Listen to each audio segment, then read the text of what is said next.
Nosotros convocamos a esta charla informativa, en principio que nada, en nombre de la Comisión de Género y Diversidad del Sexo, en vistas de la convocatoria a la consulta popular que se va a realizar para el próximo 23, y nos pareció interesante que realizáramos esta instancia en pos de informar un poco sobre la situación y para tratar de sacarnos el desentendimiento que podemos tener todos.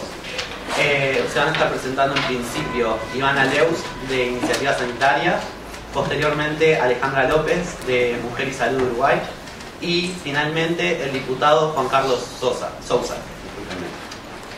Nosotros nos juntamos los miércoles a las 16:30 horas, posterior a que realicen cada uno su intervención.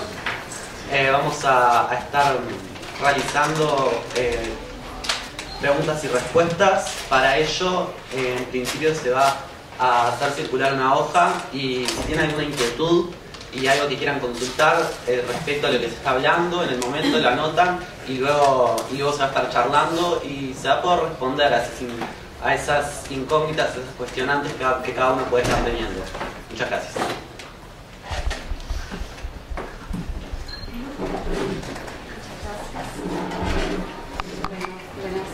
Buenas noches.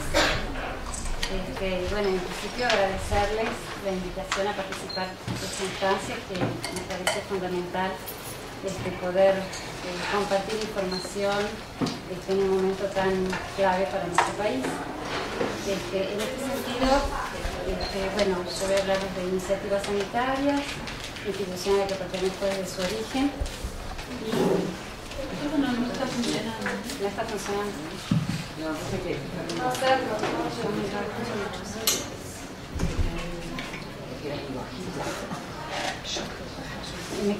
Me siento muy bajo.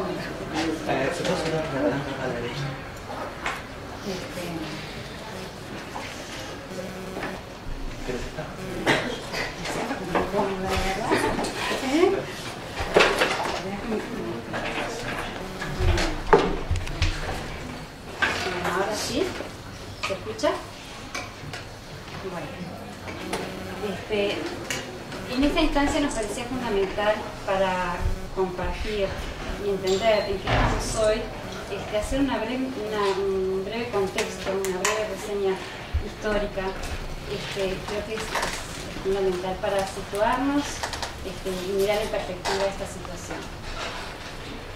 Entonces, de Iniciativa Sanitaria, ustedes probablemente conozcan que es una organización de profesionales de la salud que trabaja en el área de salud sexual y reproductiva, desarrollando un modelo de atención ante el embarazo provocado, ante el embarazo no deseado, y una línea de abordaje integral que comenzó como iniciativa sanitaria contra el aborto provocado en condiciones de riesgo.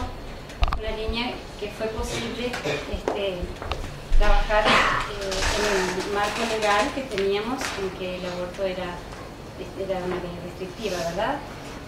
Entonces, ustedes saben que esto surge bueno, en la salud se empieza a trabajar en este sentido a partir del año 2001, donde la muerte materna por causa del aborto provocado en condiciones de riesgo fue la primera causa de muerte de mujeres en nuestro país por temas vinculados a la reproducción.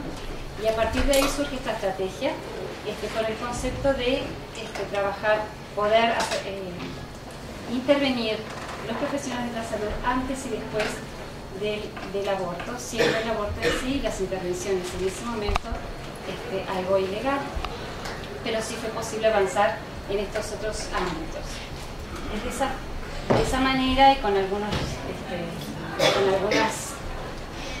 acuerdos institucionales y apoyos de sociedades académicas, de la Sociedad de Ginecología, en fin, fue que pudimos un mínimo respaldo que nos permitió avanzar en este trabajo y atender estas consultas. Y de esa forma colocando este tema como un problema de salud en la academia, en principio en el área de los ginecólogos, que fueron los que han empezado con esta tarea. Entonces la idea básica es, siendo el aborto provocado tema ilegal, habiendo sido, ¿no?, hasta hace muy poco tiempo, ilegal, negado, criminalizado, si era posible abordar a la mujer en estos otros espacios.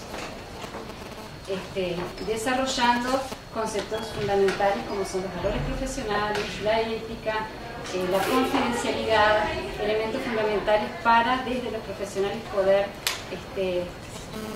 intervenir y actuar en ese marco, ¿no?, de valores y de ética profesional. En el 2004 se instala la Policlínica de Asesoramiento en el Hospital Pereira Rosell. Ustedes saben que se empieza a trabajar con estas demandas,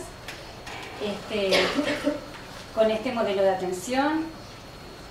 Editamos el primer libro con una gran vocación de reunir múltiples visiones en torno al tema y poder ir generando visiones muy integradoras en relación a esto.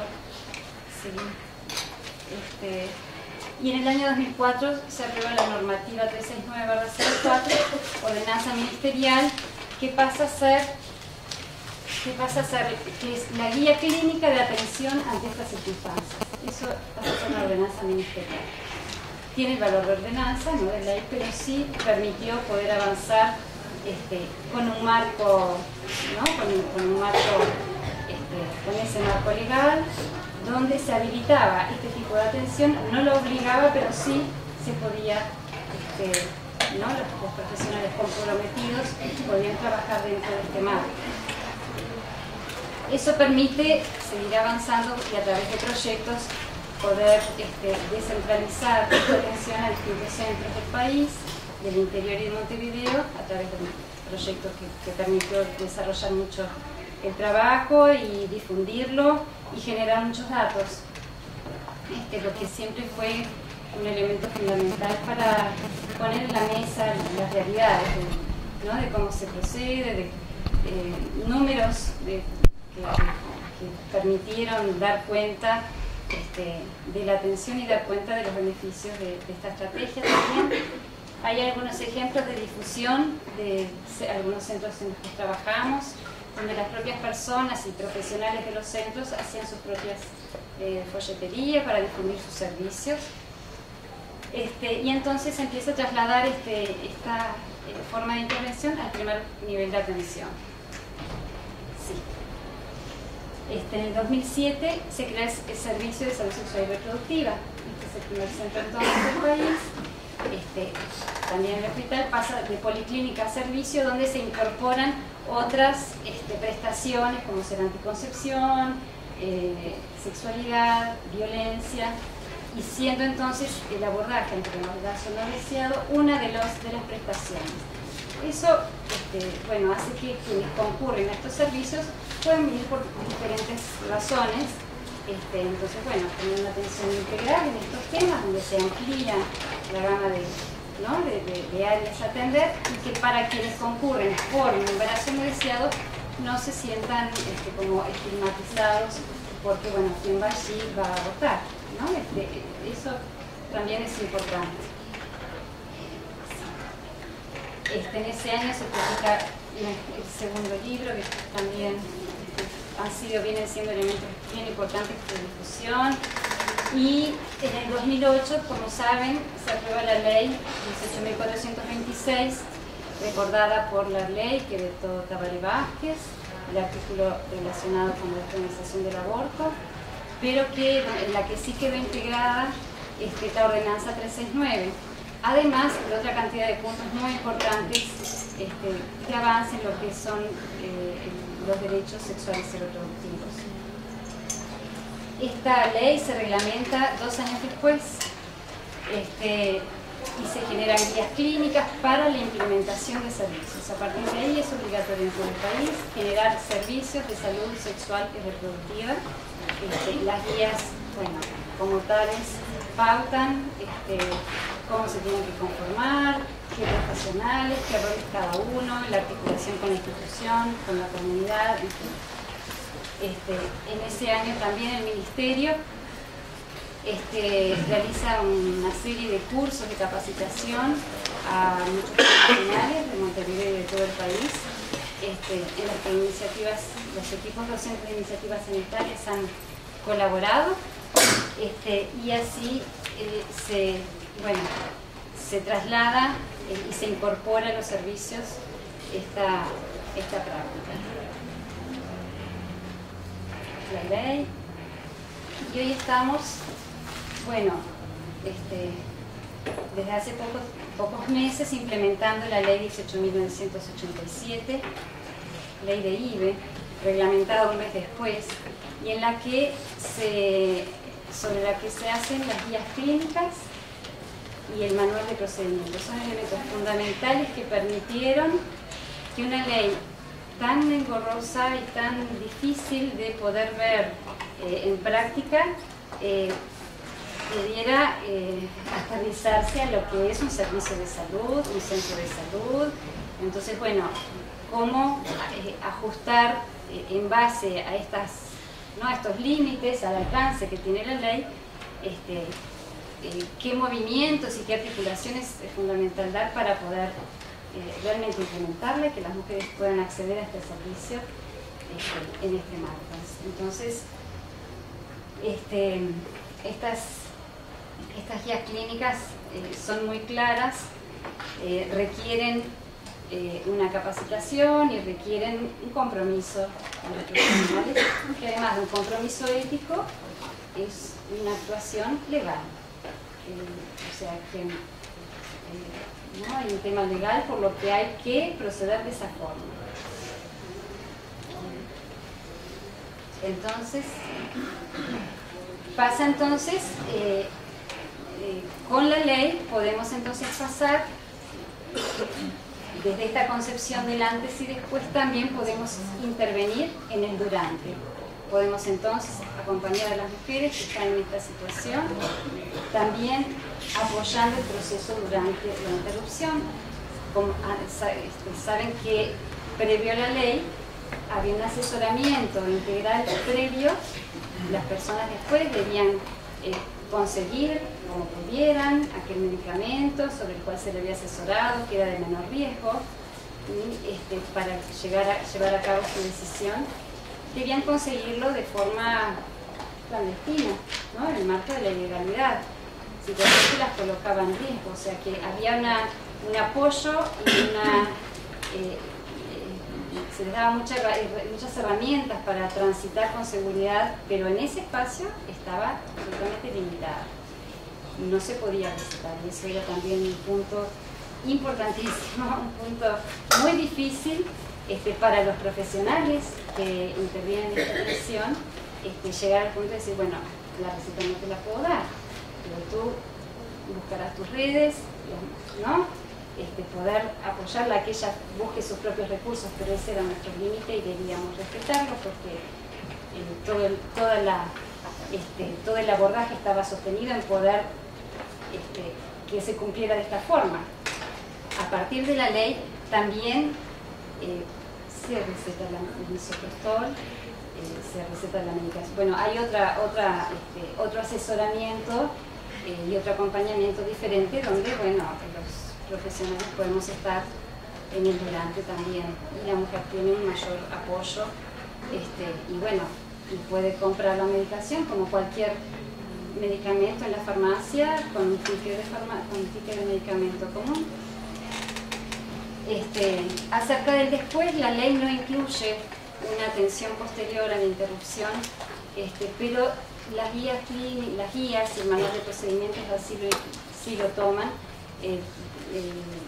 tomando la experiencia que se recoge de estos años, en la que la atención posterior es bien importante y es una instancia fundamental para trabajar, por ejemplo, el tema de la anticoncepción y que la mujer no tenga que pasar más por esta situación, además de posibles complicaciones, en fin, que se evalúan en esa instancia.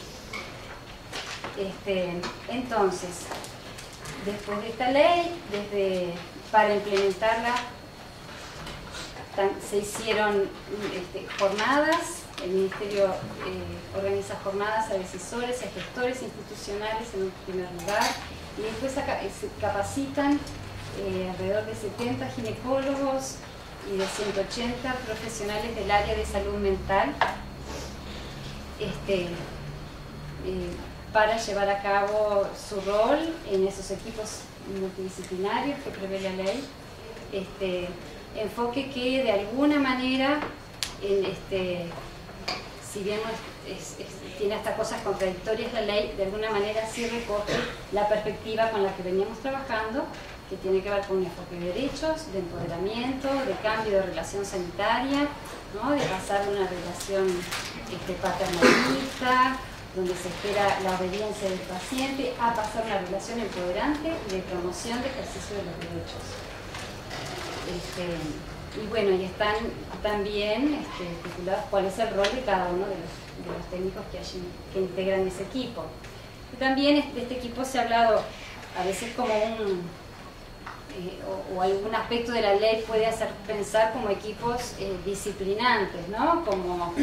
Y se habla como de tribunales, en fin, con diferentes ideas de lo que puede ser un equipo, y a veces las mujeres mismas cuando concurren llegan con temor a ver qué se van a encontrar, y después que pasan a la consulta y saben en qué consiste, bueno, es un gran alivio, porque pensaban afuera que iba a haber un tribunal que las iba a censurar o juzgar o en fin. Pero bueno, a ver, está bien. Entonces, cuando... No, la anterior, disculpa. Entonces, la inclusión de los servicios, ¿no? En general, estos servicios que ya se venían implementando en un proceso, nada de estos cambios se puede pensar que sean de un día para el otro y que se puedan implementar en un momento en todo el país. Son procesos de cambios muy difíciles, de cambios de las instituciones, incorporar una atención que ha sido excluida, que ha sido estigmatizada, que genera, no es cualquier tema ¿no? Como para poder tomarlo desde los ecografistas, archivos médicos, gestión ambulatoria, quienes dan las horas, en fin. Y en la consulta en sí, un ginecólogo, un psicólogo que hasta ahora no hemos tenido formación ¿verdad? En estas áreas, o no extendida, no de manera extendida, o sea, es un tema nuevo para muchos y hay que asumirlo, y entonces eso implica necesariamente una transformación a la interna de las instituciones que requiere una permanente articulación y reajuste de una cantidad de mecanismos. Por ejemplo, cómo hacer para que una mujer que consulta por esta situación tenga una ecografía no al mes, como cuando uno pide por otro motivo. La ecografía tiene que ser inmediata, ¿no? Porque los tiempos de decisión y los tiempos son muy breves. Entonces, bueno, esos ajustes se vienen haciendo desde hace mucho tiempo. A partir de la ley, esto ha reforzado muchísimo la necesidad de poner a punto el resto de las áreas de los servicios para que esto se pueda dar en los plazos esperados. Esto promueve también un cambio en la relación sanitaria, un cambio como les decía, de pasar de una relación empoderante, de una relación paternalista, donde el ginecólogo era quien decía si se podía hacer o no una mujer una ligadura tubaria, si tenía que usar tal o cual anticonceptivo, o sea, grandes decisiones sobre la salud personal en manos del profesional, a poder reubicarnos en otro lugar, en un lugar donde poder compartir y trasladar la información científica con que cuenta el profesional para que las personas tomen sus propias decisiones. Esa ha sido la clave del poder ir incluyendo este tema dentro del ámbito de la salud. Sin ley, ¿no? Sin un respaldo legal de intervención, la forma fue a través de una actitud basada en los valores profesionales y de un cambio en la relación sanitaria, promoviendo una atención integral, la visión integral, la visión que permite los equipos, a las distintas miradas hacia una situación, hacia una misma consulta, eso abre a poder abordar la situación con muchas dimensiones, con las estrategias de intervención se transforman, los propios profesionales aprendemos de otros y podemos conceptualizar la situación de otra forma, más humana, más comprensiva, ¿no? Donde ya no es el ginecólogo que se ocupa del útero, sino que el ginecólogo también ve a la mujer en situación de. Esos son cambios muy lentos, son cambios también culturales, muy lentos, que bueno, en ese camino estamos. ¿Y qué pasa con una mujer? Pensaba, bueno, ¿qué cosas, con qué se encuentra? ¿Con qué se encuentra una persona que está en esta situación hoy?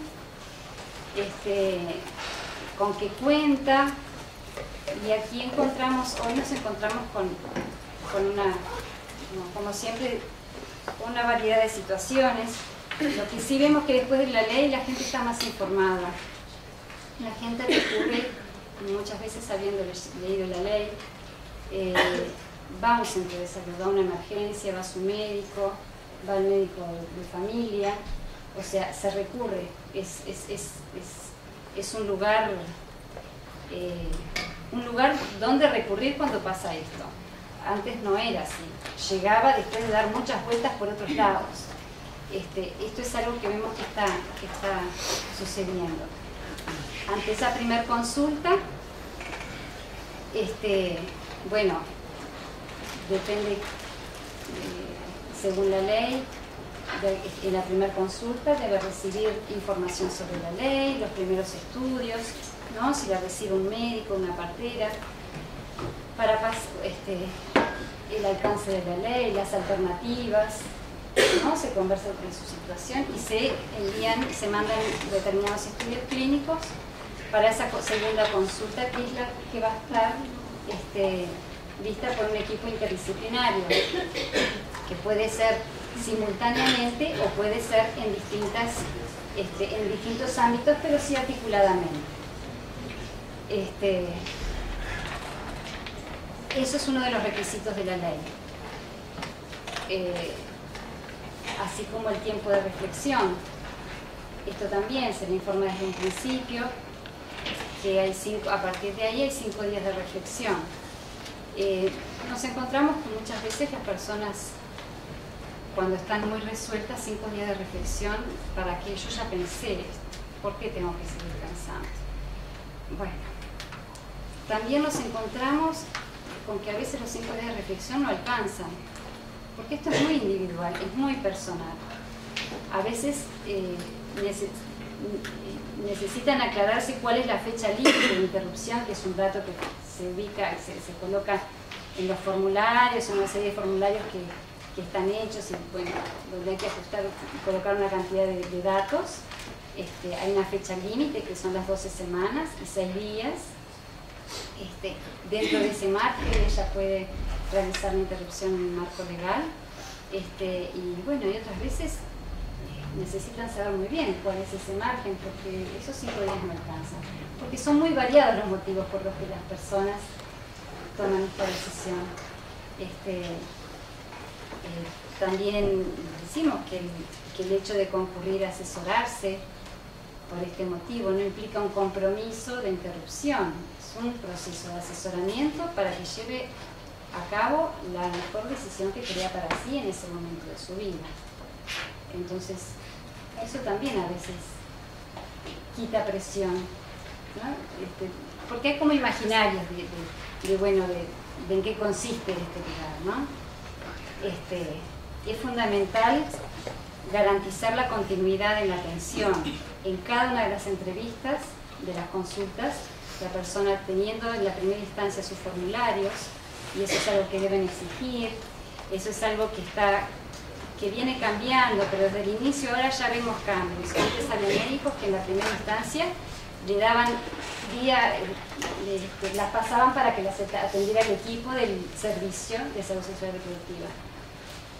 Y sin más, ahora están empezando esa primera consulta, asumiéndola colocando su firma, colocando las fechas, pidiendo los estudios, o sea, es un grado de participación, porque entonces, siendo un médico, ya desde ahí se pueden empezar a contar los 5 días, y no cuando recién llega al servicio habiendo hecho otra consulta previa. Eso implicaba retrasar los tiempos. Pueden ser muchos motivos, ¿no? Desde un tema de no querer involucrarse, un tema de desconocer, pero bueno, algo de eso estamos viendo diferente, y la verdad que bueno, en esto es fundamental el tema de la confidencialidad.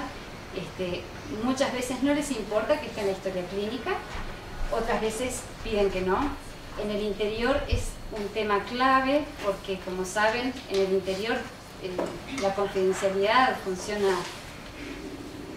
en todos los casos, ¿no? En la radio se pasa la información de quién se operó de apendicitis, entonces es diferente en el interior que en Montevideo. Entonces pensar que se pueda guardar la confidencialidad de una consulta por este motivo en el centro de salud es algo que da mucha inseguridad en el interior del país. Ahora, este tránsito por la institución, pasando por esta serie de consultas, es un tránsito que a la mujer le da garantías. No es lo mismo ante esta situación ir a buscar una medicación y usarla como le dicen otras personas que la usaron, o internet, y hacer el proceso sola en la casa, que pasar por esta serie de consultas donde hay una institución, hay un equipo, hay una accesibilidad a la medicación también, hay una consulta posterior, hay muchísima información con la que cuenta para manejarse con seguridad, porque es un procedimiento que se hace en general en su hogar, en un lugar donde se siente segura, pero bueno, accede a toda esta información y este acompañamiento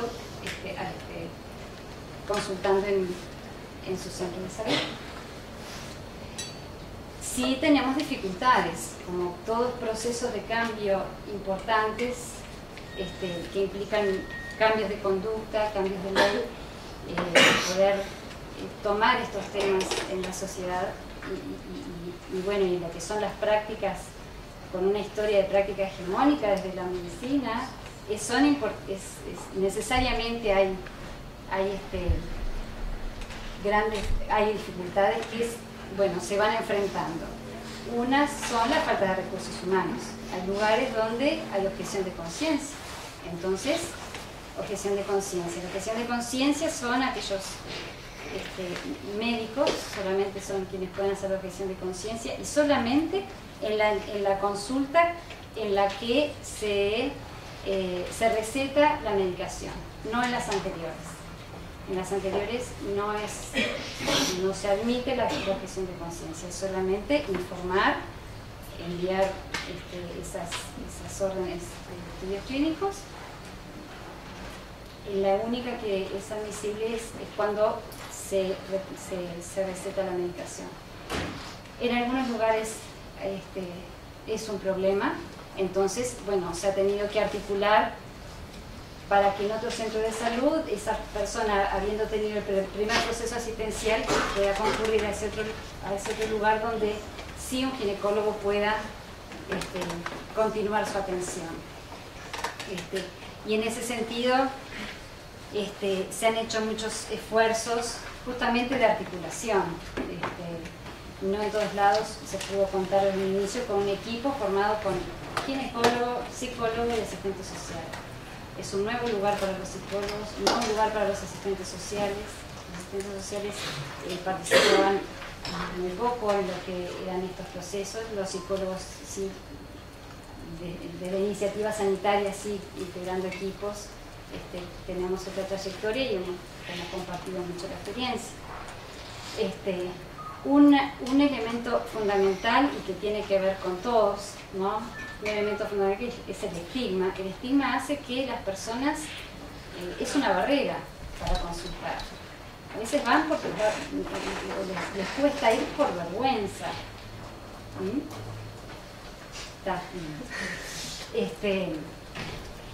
El estigma, y es algo en lo que tenemos es un tema clave que tenemos que trabajar todos, no solo profesionales, todos. Esto compete a la sociedad civil, compete a los profesionales, compete a los usuarios, ¿no? Es una instancia de empoderamiento donde aquello de lo que no se hablaba, y muchas veces justamente por el estigma que sentía esta persona, al poder conversarlo con un equipo y sentirse comprendida, sentirse apoyada, lo puede hablar con otros. Ahí se hacen como procesos donde se puede modificar esto.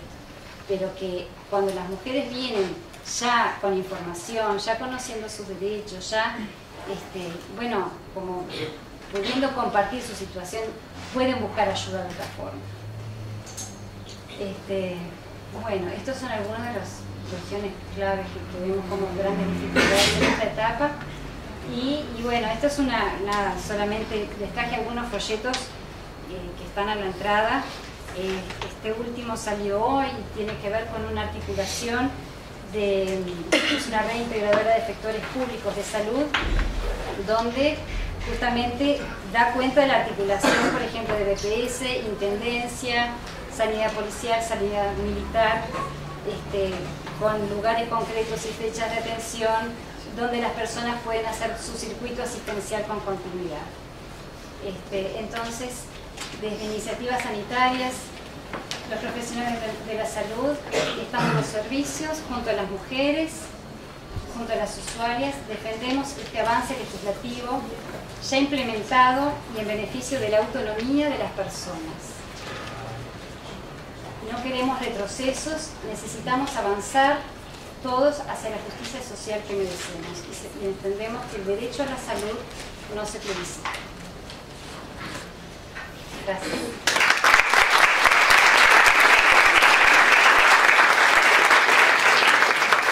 Bueno, buenas tardes, noches. La verdad que les agradezco mucho, les agradecemos la invitación. A ver, queríamos compartir algunas ideas y les voy a contar un poquito desde qué lugares yo voy a hablar, ¿no? Porque me parece que es importante en esto el lugar desde el cual uno habla, ¿sí? Sobre todo en temas tan complejos, tan debatidos, tan en disputa, diría yo, en disputa moral, en disputa ideológica, como son los derechos vinculados a la sexualidad y la reproducción humana. Y yo quiero marcar este debate que estamos transitando hace 20 años, y voy a hacer alusión a eso, porque me parece importante, la genealogía de esta historia, de la historia reciente de los últimos 20 años de esta discusión, y ubicarla en el campo más amplio de los debates por los derechos sexuales y los derechos reproductivos como derechos humanos.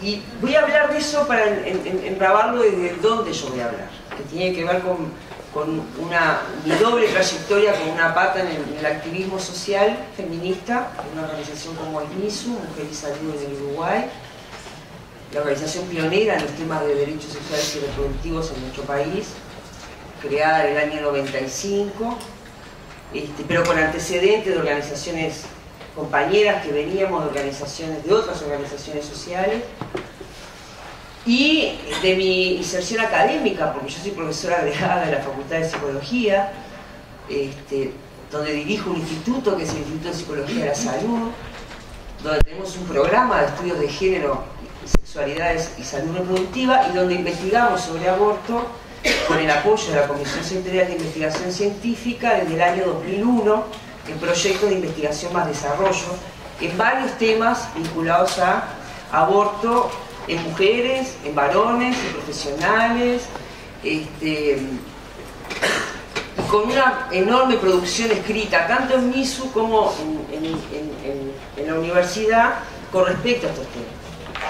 Entonces, para mí es como muy difícil disociar esos dos enclaves, porque sería como dejar por fuera, si yo les hablara solamente de mi trabajo en MISU, o de lo que MISU hace o ha hecho, dejar por fuera lo que venimos también construyendo en el ámbito académico, y más cuando estoy en una casa mía, como es esta facultad, a la cual vengo bastante seguido por varios temas académicos. Yo le decía de hablar de esa trayectoria, porque tiene que ver con mi vinculación con el tema. Me parece que es importante por qué uno se vincula con ciertos problemas sociales, con ciertos asuntos sociales, en qué momento de la vida uno se vincula y cuál es la genealogía histórica de esos temas. Y sobre todo cuando veo tanta gente, caras jóvenes, que me parece fantástico. Y sobre todo también cuando uno escucha la propaganda de quienes impulsan la consulta del domingo, argumentando, entre otras cosas, de que este tema se discutió muy rápidamente en el Parlamento, que apenas se discutió unos meses. Yo pensaba, yo tenía 20 y pocos años, no voy a denunciar así totalmente, pero tenía casi la edad de muchos de ustedes, cuando me involucré en la discusión. Hoy hace 20 años, no hoy, 2013, hace 20 años que estábamos discutiendo en la Cámara de Diputados, y yo iba como una activista social a discutir el famoso proyecto Sanseviero, la interrupción voluntaria del embarazo, que no fue el primer proyecto del Uruguay democrático post-dictadura, fue el segundo, porque el primero fue en el año 85-86 a propuesta de los legisladores Bayán y Lamas del Partido Colorado. El proyecto llamado Salud Integral de las Mujeres, que en verdad era un proyecto de despenalización del aborto, que por supuesto no salió de una discusión menor, que ni siquiera entró a discusión de comisión.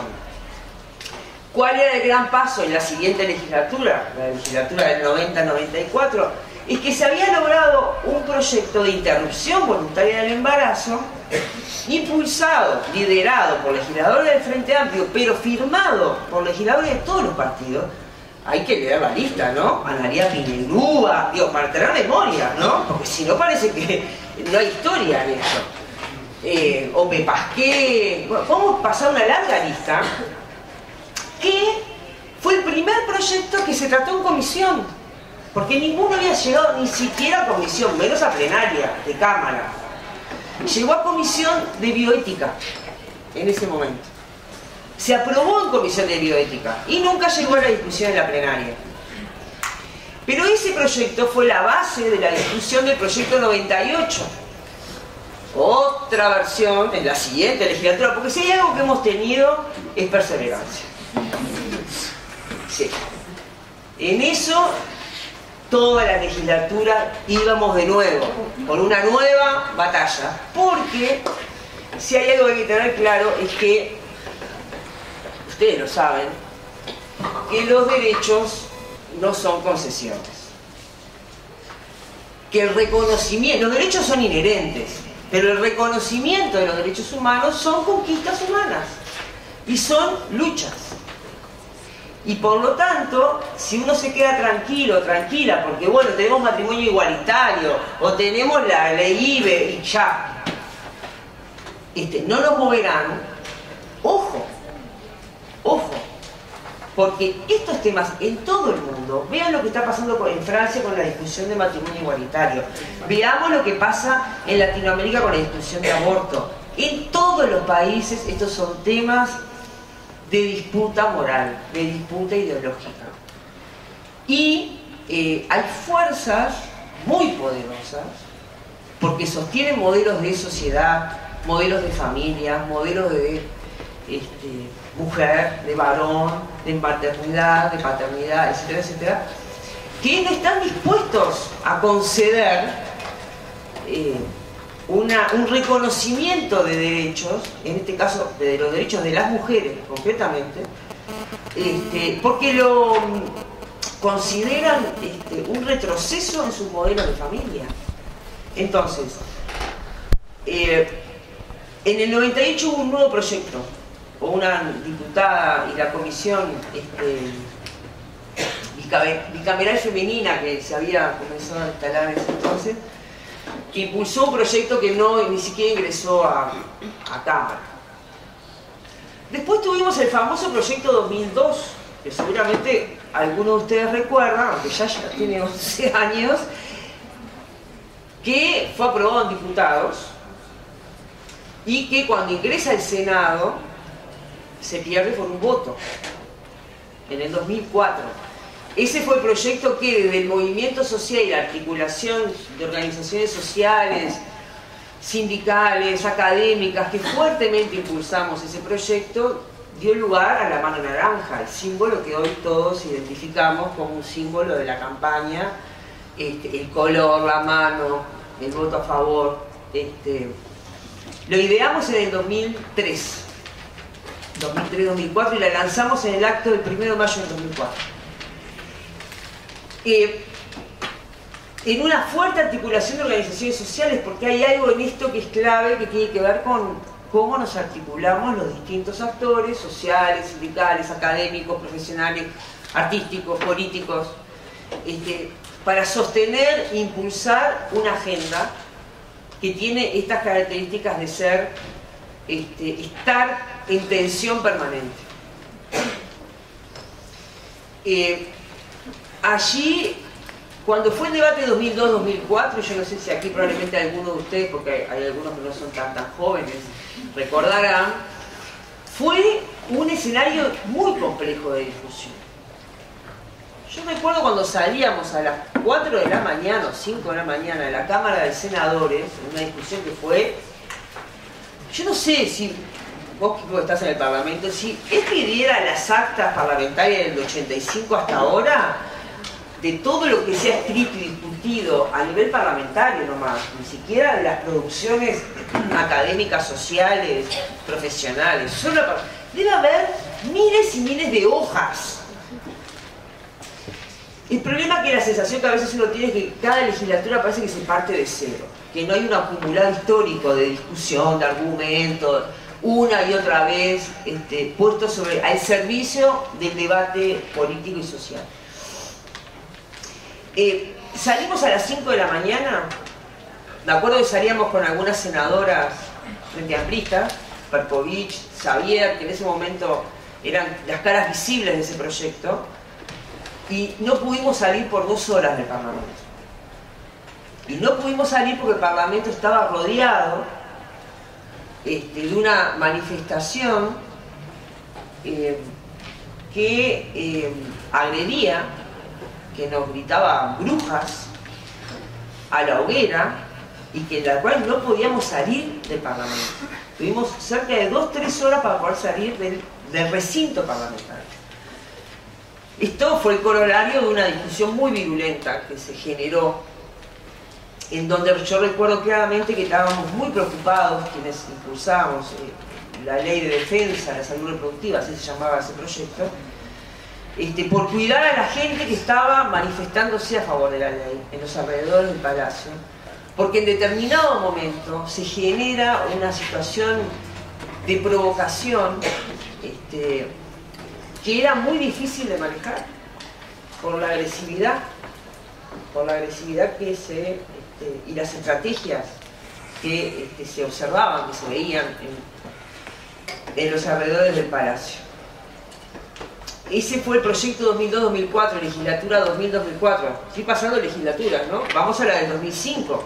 Ese sí seguramente la recuerdan más claramente porque es el proyecto que logramos que se aprobara integralmente, que era un proyecto mejorado sobre el proyecto de defensa de la salud reproductiva y que es vetado por el presidente Vázquez, el Poder Ejecutivo, con la firma de la ministra Muñoz y del ministro Lescano,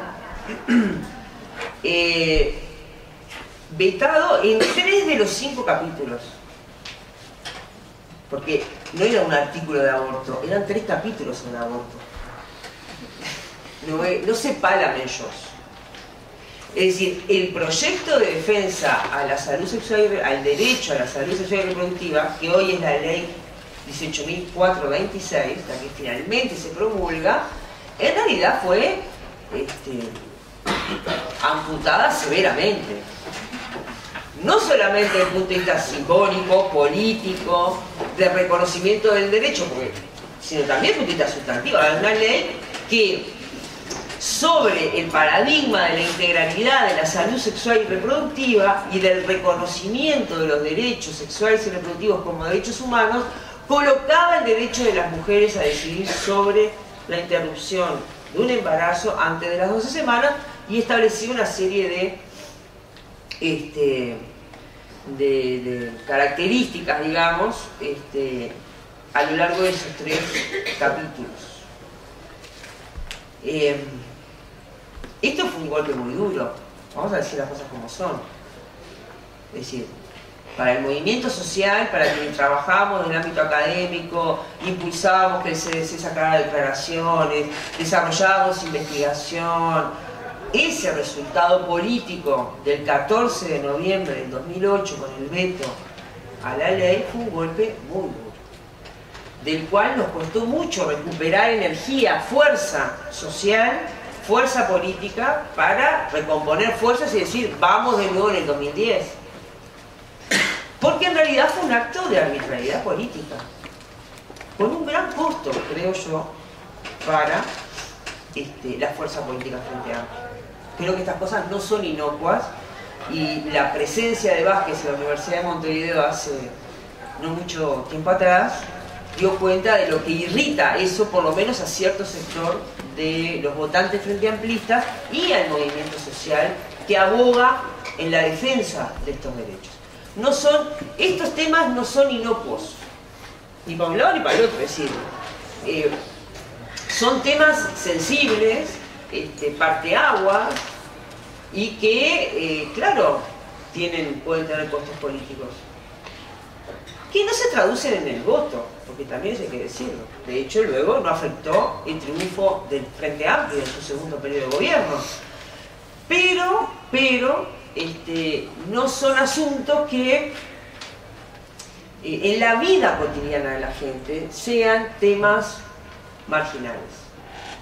Porque cuando una mujer se enfrenta, una mujer o una pareja se enfrenta a una situación de embarazo no deseado, que no puede continuar o no quiere continuar y tiene que tomar esta decisión de interrumpir y hacer este proceso en el contexto de la clandestinidad, la inseguridad, el padecimiento subjetivo que tiene el tránsito por la clandestinidad y por la inseguridad de esta práctica, al desamparo jurídico, sin que nadie responda por los resultados,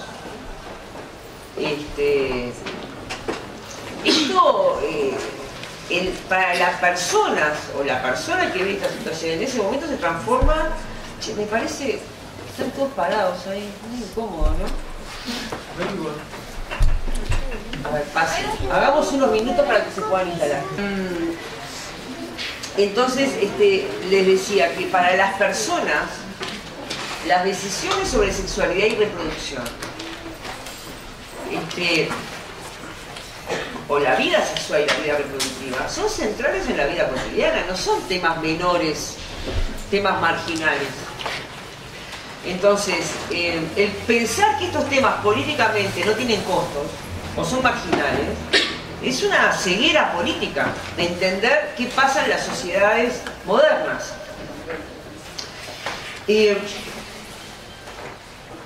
Entonces, bueno, finalmente llegamos al 2010. Yo quiero decir que hay algo importante en esto, y es que estos temas se mantienen en las agendas sociales cuando hay movimiento social que las sostiene, como todos los temas.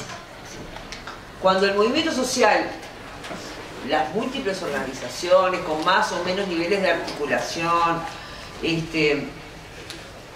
se retiran de una agenda no se sostiene.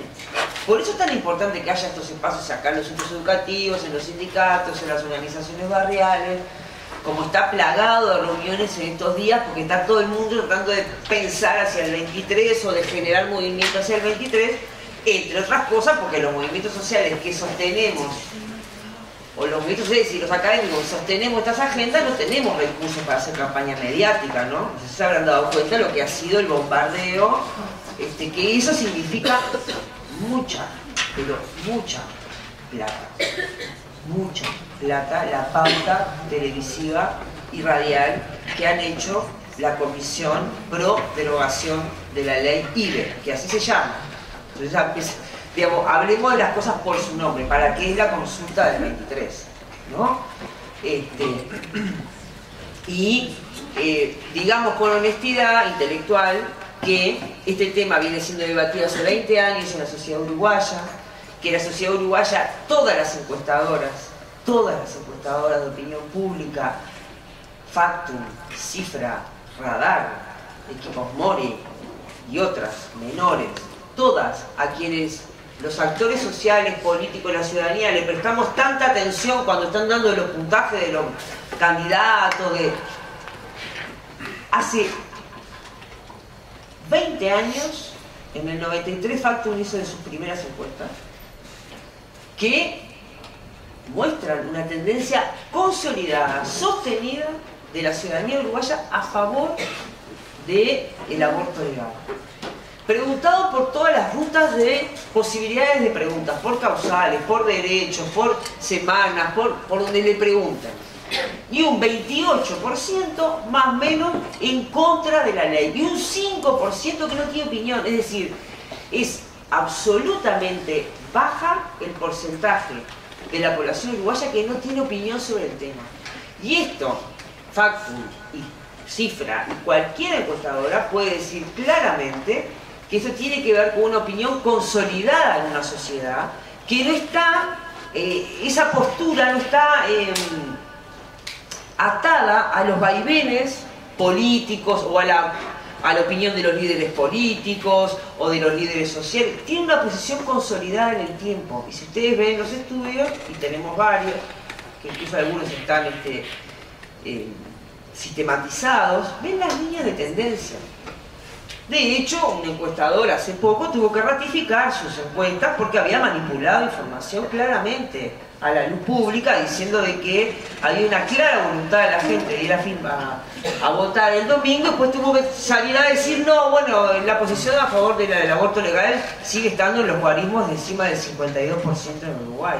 Tuvo que salir a ratificar, porque no se puede manipular esa información porque es una información consolidada. Entonces, esto es así porque hay un movimiento social que no tiene tal vez los recursos que tienen quienes abogan en contra de la ley IBE, pero que no solamente abogan en contra de la ley IBE, abogaron en contra de la ley de salud sexual y reproductiva, abogan en contra de la educación sexual en el sistema educativo nacional, han hecho lo posible porque no se instrumenten los servicios de salud sexual y reproductiva, han boicoteado el acceso al DIU en las mutualistas en el Uruguay. Sí, estrategias han hecho muchas y por muchos lados sobre estos temas. Entonces, porque en realidad el punto crítico es tal vez la discusión sobre la interrupción voluntaria del embarazo, pero de fondo, la discusión de fondo es el reconocimiento de las mujeres como ciudadanas plenas y como sujetos plenos con capacidad de tomar decisiones. Y es o esa perspectiva, o es considerar que las mujeres somos seres incapaces, que en realidad no podemos tomar decisiones éticas si no hay alguien que nos diga, profesionales, sacerdotes, políticos, padres. Si los procesos de tutelaje de las mujeres se disfrazan de muchas maneras. En una sociedad como la nuestra, que es una sociedad históricamente igualitaria, pero que dentro del discurso igualitario también debemos reconocer que hemos sido muy hipócritas, porque durante muchos años, detrás de la retórica igualitaria, ocultábamos las profundas desigualdades sociales de género, por diversidad sexual, étnico-raciales que Uruguay construyó también. Y que ahora las estamos empezando a reconocer y por lo tanto a generar políticas específicas hacia las poblaciones históricamente discriminadas, históricamente en condición de desigualdad social. Entonces, cuando llegamos al 2010, llegó una nueva oportunidad de un nuevo proyecto de ley. del cual Kiko va a poder hablar más porque es protagonista interno, directo de ese debate parlamentario, que fue realmente muy complejo. Yo no era la ley que quería, y lo dijimos 1000 veces. Ahora, eso no quiere decir que hoy el domingo a poner la firma, porque creo que en todo caso esa ley se puede mejorar con nuevas leyes, se puede corregir en el Parlamento, no mediante este tipo de procedimientos. Teníamos y tenemos críticas a la ley, e Ivana, cuando contaba de su instrumentación, daba cuenta de algunas de las dificultades, que los equipos de salud más comprometidos, más honestos, buscan minimizar algunos de los efectos perversos que tiene la ley, que es tutelaje de las mujeres, porque los dispositivos de atención previstos, el que la ley no hubiera previsto la atención post-aborto, es porque la ley en el fondo tuvo que negociarse, y tenía un objetivo, digámoslo así, o un cometido de desestimular la práctica del aborto. De desestimularla porque es considerado una práctica indeseable. A ver, yo no promuevo el aborto, no deseo que ninguna mujer viva esa situación. Pero tampoco considero, porque además tengo evidencia para decirlo, tengo evidencia, no es que lo diga porque mi opinión es una opinión personal que la puedo decir en el boliche, ¿no? Está bien, es legítima. Yo lo digo en base a evidencias de estudios que hemos realizado. Las mujeres cuando resuelven la situación de un embarazo no deseado y toman una decisión, y esa decisión es la de interrumpir ese embarazo, no es un proceso exento de padecimiento subjetivo, pero es un proceso que genera alivio. No genera necesariamente un trauma psíquico irremediable. Y la verdad, les digo honestamente, estoy bastante cansada que desde el poder médico se hable de trauma psíquico en las mujeres que abortan. Porque entre otras cosas yo no hablo de de cuestiones médicas. Me parece que ahí hay investigación específica se ha hecho del campo de la salud mental, del campo de lo psi, que tiene mucha más legitimidad académica, no política, para poder decir si es un trauma o no es un trauma. Y todos los estudios que hay a nivel internacional nos muestran de que el trauma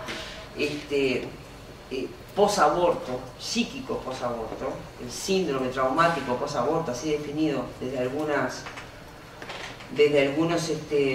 actores que abogan en contra de cualquier cambio legal, no se sostiene la evidencia empírica. Eso no significa que sea un proceso banal. Eso no significa que sea un proceso liviano para... Nosotras con Liliana Brasinca siempre decimos, ¿no? Las mujeres no se embarazan para abortar, ¿no? Parece una cosa obvia, pero a veces hay que terminar diciendo eso. A ver, nadie se embaraza para abortar.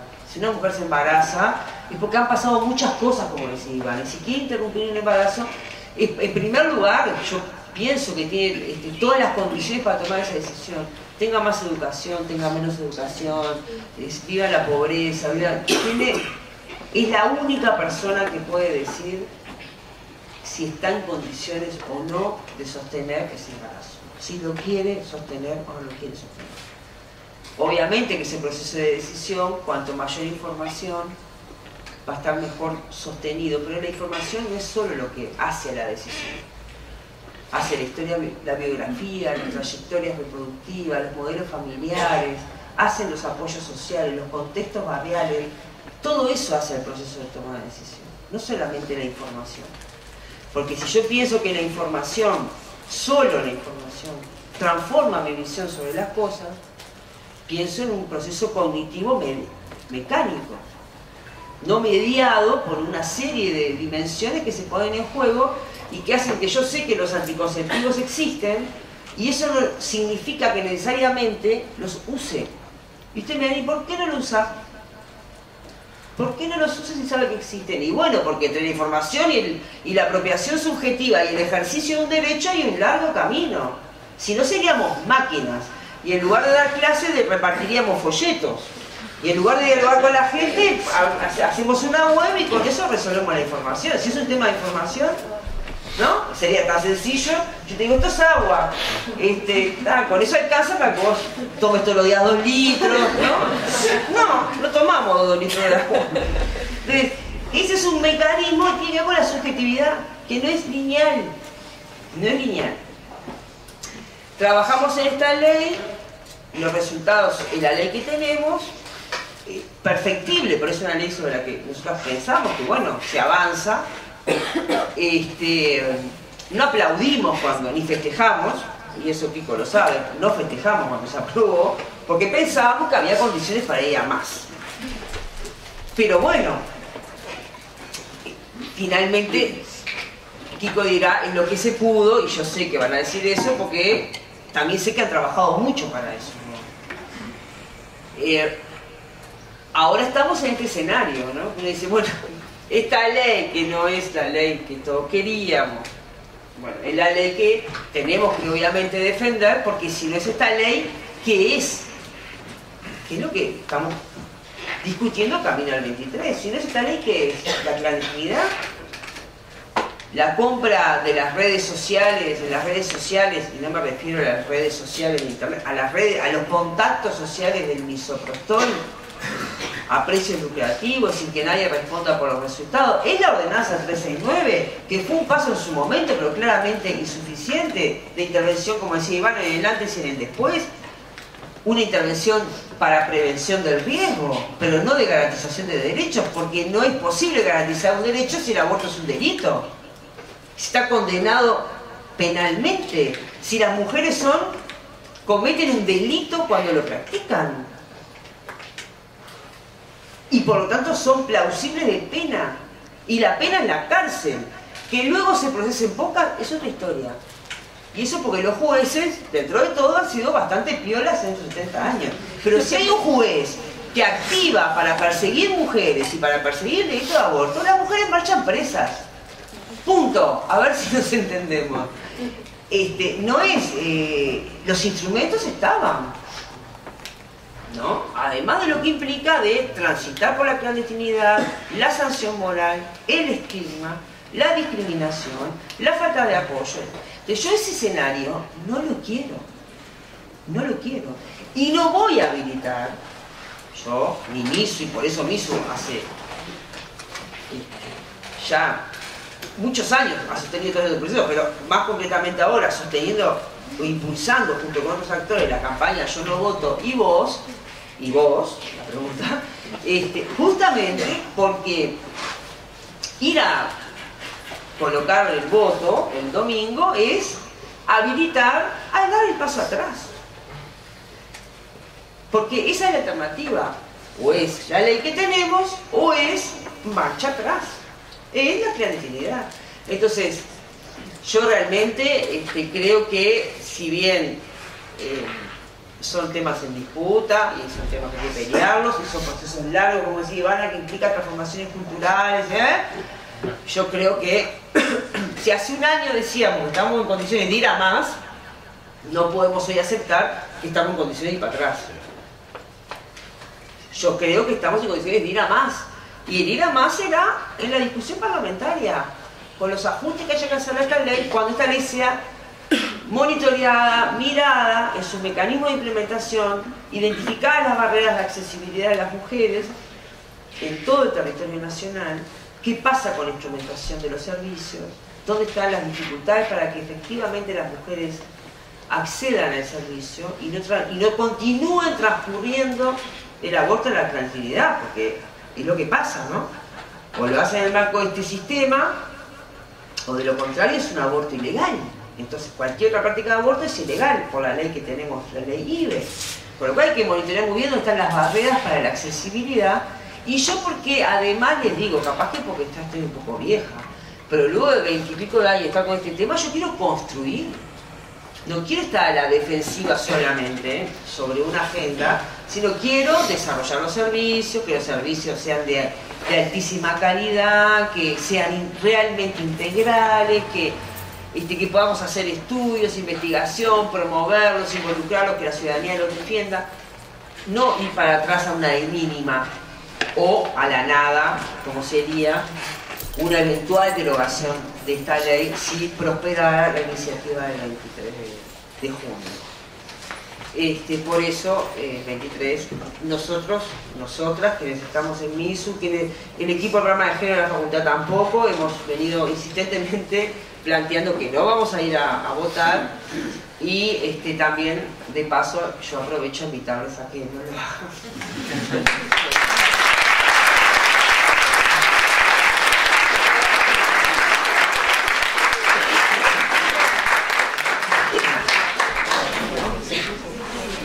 Muchas gracias, Alejandra. Ahora va a estar hablando el diputado Juan Carlos Sousa. Comenzamos. Bien, gracias en primer lugar. Buenas noches a todas. Para mí es un gusto, es un honor que me hayan invitado a esta casa a participar de este panel. Creo que las exposiciones que han hecho las dos compañeras que les antecedieron la palabra nos ayuda a tener una visión mucho más global de la situación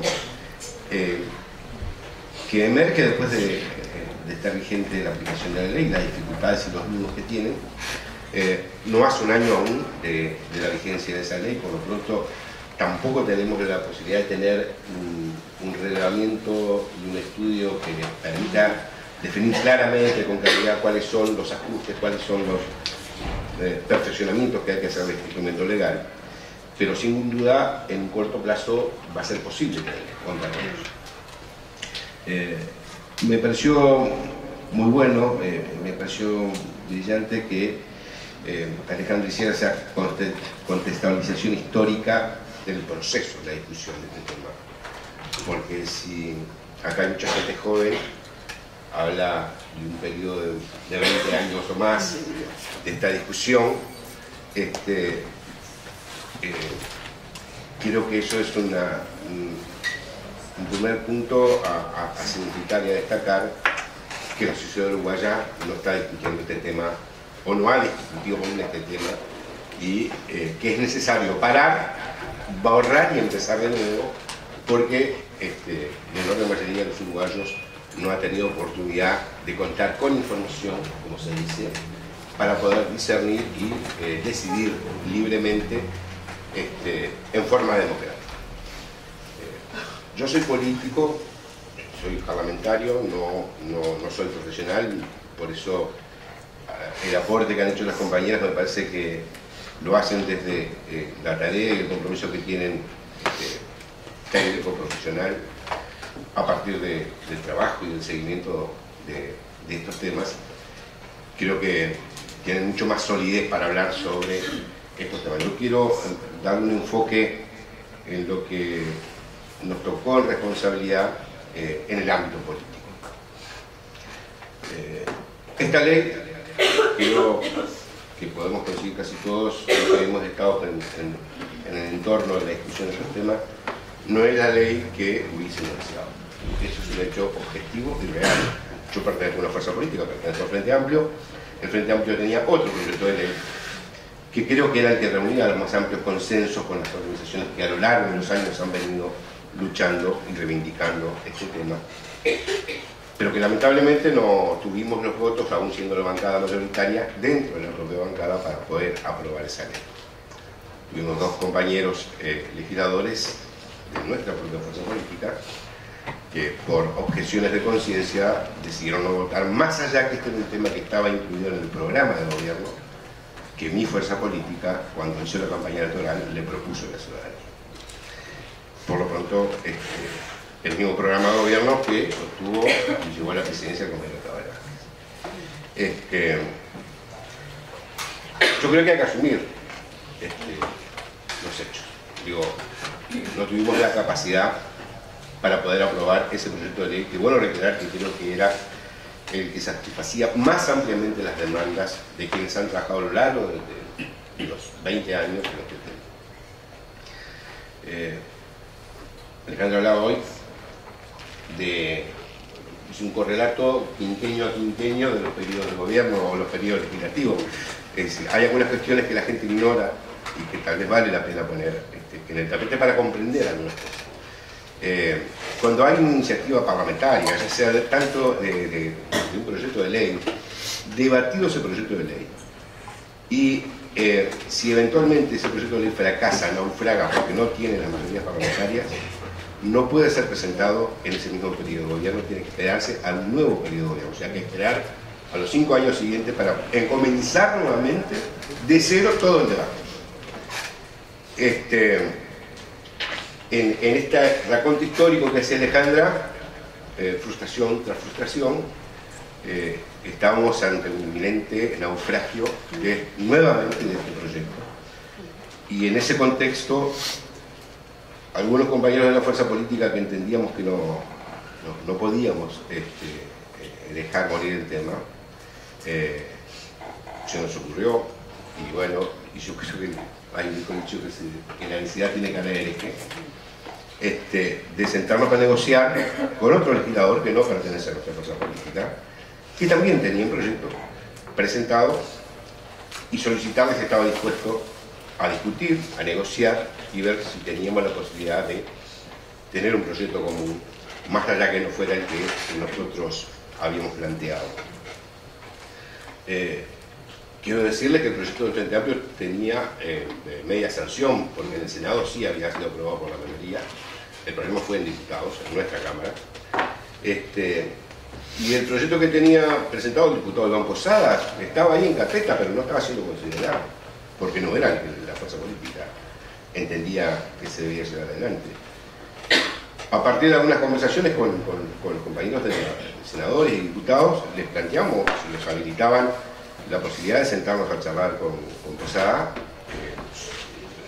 El colectivo de senadores y diputados entendió, bueno, hicieron el esfuerzo, y comienza todo un proceso de discusión con el diputado Posada. Este proyecto no es el que nosotros hubiésemos querido decir, tampoco es el proyecto de Posadas. Yo los invito, porque eso está en la versión taquigráfica de la Cámara, y eso es de acceso público, basta entrar a la página web del Parlamento, allí está el proyecto original del diputado Posada, que reviste todas las características que decía Alejandra.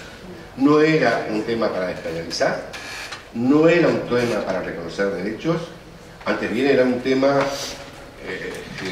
reconociendo que teníamos un problema a nivel social, pero de qué manera atendías de forma muy acotada y en función de determinadas condiciones esa situación.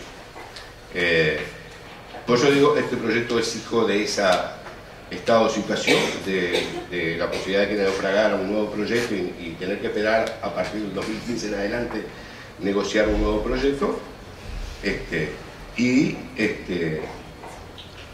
Bueno, es la herramienta que tenemos hoy. En lo que es personal, yo discutimos acaloradamente con las compañeras, ¿no? Porque él decía, podemos ir a más, y a veces compartiendo el objetivo final, a veces quienes estábamos en ese ámbito de la discusión cotidiana política sentíamos y veíamos que no había más espacio para forzar. Costó mucho, ahí inciden muchas cosas, inciden obviamente definiciones políticas, ideológicas, filosóficas, religiosas, y también el ego de las personas, ¿no? Que por lo pronto a veces para cambiar una coma es una discusión eterna y dificultosa. Reconocemos que tiene nudos importantes esta ley, que genera dificultades, como hoy lo iniciaban al principio, para la hora de aplicar en la práctica. La conformación del equipo multidisciplinario que se establece en la ley, es decir, probablemente si tuviéramos una mirada solamente montevideana, capaz que por allí habría menos dificultades, no quiere decir que no existieran, pero pensando en el interior profundo, en las localidades más alejadas de los centros poblados, imagínense la dificultad que puede tener una mujer que tenga, que al amparo de esta ley, bueno, acudir a un servicio de esta naturaleza. Conociendo estas dificultades, nosotros entendíamos que era un esfuerzo que valía la pena. Primero que nada, para sacar esa espada de Damocles, que era los artículos del Código Penal que establecían que era un delito, y que quienes en mayor o menor medida hemos estado cercanos a situaciones o de personas que han tenido que transitar estas situaciones, sabemos todo lo que implica, ¿no? Afrontar ese tema desde la clandestinidad, dependiendo siempre de la buena fe de la otra persona a la cual uno se arrima a buscar un informe. Estando expuesto al vil mercado de que alguien ante una necesidad imperiosa, de una persona que tomó una decisión, por las razones y motivos que fuere, de quedar expuesto a pagar el dinero que le pidieran con tal de acceder. Si no tenían condiciones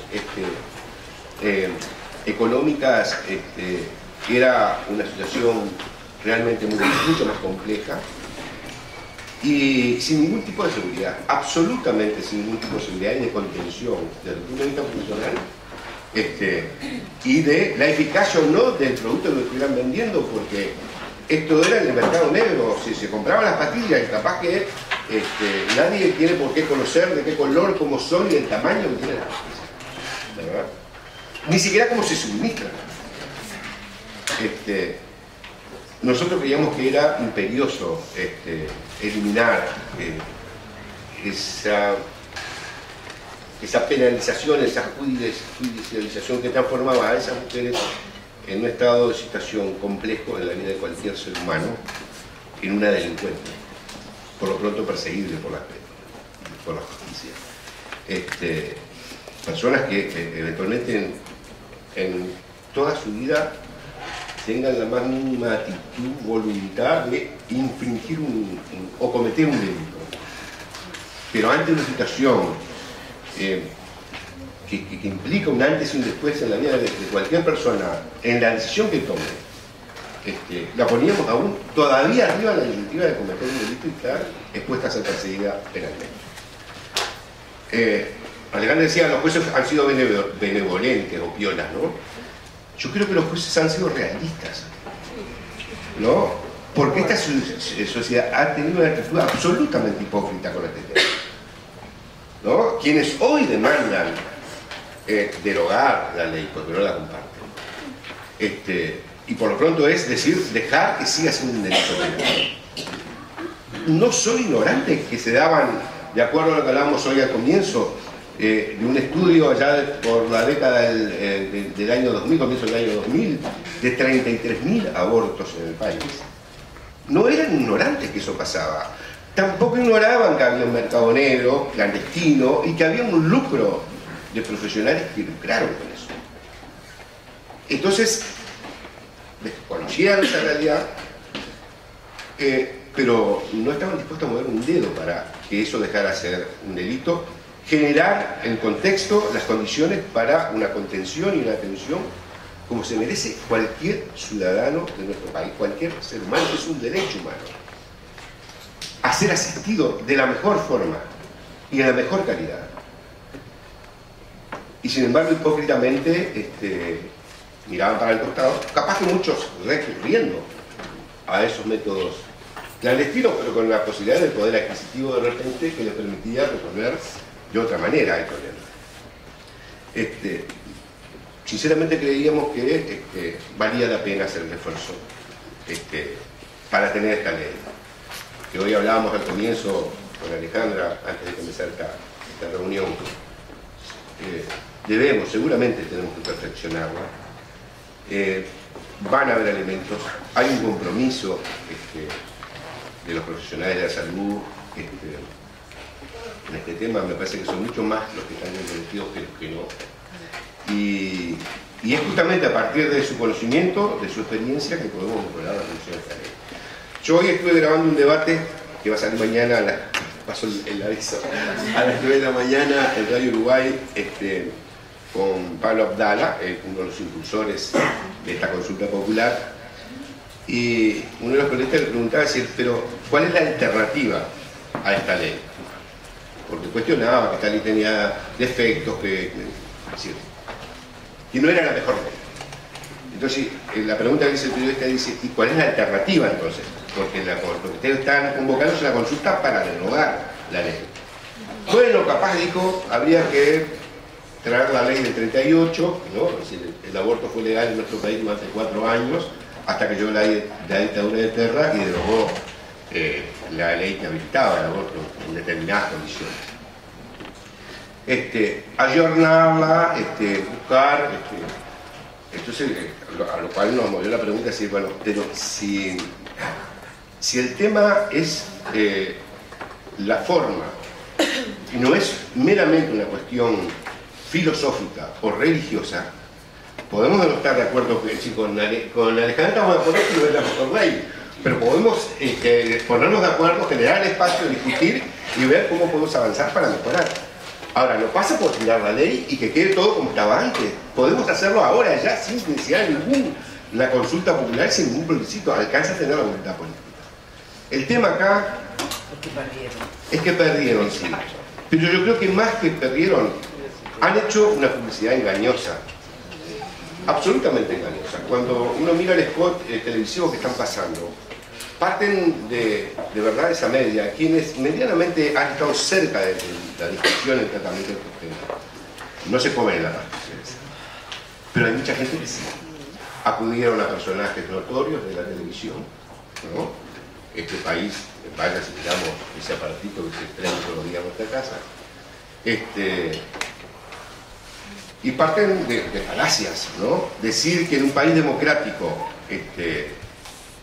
para que sea un país democrático hay que felicitar esta ley, es desconocer el Parlamento Nacional, que en el sistema, nos podrá gustar o no, pero es el sistema que tenemos, lo dimos todos los uruguayos. El Parlamento Nacional se compone de representantes de la ciudadanía que los vota, y por lo pronto se entiende que allí hay una expresión del pueblo. No fue un legislador que decidió esto, como se dice en ese spot publicitario. Fueron 67 votos, ¿verdad? En 130. Entonces, partir de esa falacia, tratando de embaucar a la gente para que haya más información. ¿Y cuál es la información más que va a haber después del 23? Es decir, porque lo que va a venir después es la campaña, hay que derogar la ley. No va a haber información. No van a salir a decir, bueno, mire, nosotros entendemos que estas cosas están mal, pero que si fuera de esta manera, estaría bien que se tirara la ley. Es lisa y llanamente derogar la ley. Yo le decía hoy que las versiones taquigráficas son públicas, de libre acceso al público, están en las páginas del Palacio. 20 años de lucha por este tema. En la partecita pequeña que me tocó participar, que fue el año pasado, en el proceso de la discusión de esta ley, me tocó presidir la comisión especial que trabajó en este tema. Tuvimos la actitud y la voluntad más amplia de recibir a todo el mundo. A todo el mundo. No hubo nadie que quisiera expresar su opinión con respecto al proyecto de ley que no haya sido atendido en la comisión, y llevó meses de discusión en el ámbito de diputados. Y hay algunas ponencias de gente que fue allí a hablar a favor o en contra, pero en particular los que fueron a hablar en contra. Que yo creo que yo les recomendaría que ustedes se tomaran el trabajo engorroso de entrar a las páginas del Palacio y buscar esa versión taquigráfica, porque creo que se le caería la careta a muchos que hoy, en forma absolutamente desleal, tratan de manipular la opinión de la gente que de repente no estuvo tan cercana en la discusión y en los procesos que se dieron de este tema. Realmente, digo, hay cuestiones que son increíbles que alguien pudiera decir con respecto al tratamiento de este tema. Yo por lo pronto quería expresar esto. Nos tocó jugar un rol como legisladores allí. Creíamos que en un momento que no podíamos dejar pasar y que teníamos que hacer un esfuerzo mayúsculo. Logramos recuperar uno de los votos de la bancada del Frente Amplio que había desistido en el proyecto del Frente, y hubo uno que no hubo posibilidad de recuperarlo, lo cual, sumado al voto de Posadas, logramos la mayoría necesaria para aprobar este proyecto de ley, o esta ley. Quiero decir que se habla de democracia, que lo que aprobó esta ley fue la voluntad de un solo diputado y que fueron mandatados. No hubo mandato, hubo un diputado Frente Amplio que decidió desacatar la voluntad de la mayoría y por lo pronto nadie que está ahí, vivite coleando, sigue militando, sigue sentado en su banca y sigue siendo Frente Amplio. Ahora, hubo partidos tradicionales que se opusieron a esta ley que sí mandataron, cuando habían senadores y diputados que estaban y lo expresaron públicamente y fundamentaron en el momento de aprobar esta ley, que votaban por disciplina partidaria en contra, pero que estaban absolutamente de acuerdo con avanzar en el reconocimiento de estos derechos tan largamente anhelados por las mujeres de nuestro país.